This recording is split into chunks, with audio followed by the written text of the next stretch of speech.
and there weren't a whole lot of people there, but the movie had ended and I was watching the credits roll because I stayed for the credits because respect, and also Ferris Bueller. And people filed out, except for there was like one somewhat older lady, like back into my left. And as the credits rolled on and the lights kind of came up, she came down and approached me. And she was like, "Hey, do you mind if I sit down?" And I said, "No, have a seat." And I'm like, "Oh, what's about to happen? What's about to happen?" And she sits down and she says, "You're a musician, right?" And I said, "Yeah. How did you know that?" And she said, "Well, you mean you looked the part?" And I wasn't mad about that.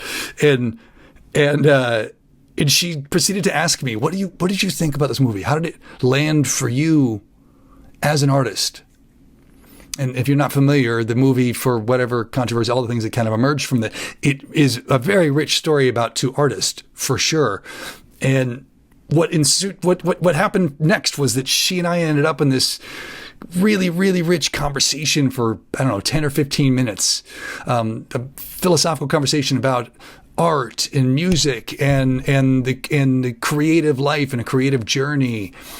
And it was so powerful and rich and rewarding. And then she got up and left and we went our separate ways. And I ended up looking up her name later, like you do. And she turned out to be some world-renowned neurosurgeon, but didn't know that. And the reason I'm sharing it is because A, it's a cool story, but B, I think for me, one of the gifts of touring well before cell phones became a huge thing or what have you is by necessity, I had to be curious. By necessity, I was present and quiet and finding adventure in the ordinary. Long before I started meditating and doing some of the things we talk about creating quiet and cultivating awareness with practice, always with gentle practice.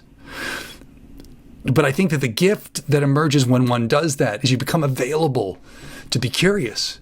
You become available to show up to those really rich moments that can unfold for connection, for adventure, for a little bit of magic that can emerge unexpectedly. I think Ferris Bueller, that life moves pretty fast. If you don't, stop every now and then, you just might miss it. So I just wanted to offer that. I'm wishing you moments of quiet. I'm wishing you greater awareness. I'm wishing you greater curiosity so that when those moments want to unfold for you, to offer you adventure, to offer you connection, to offer you little bits of magic, that you're there for it. And that those stories emerge for you in your world. I hope you're doing so very well. More soon. Be good to you. Bye now.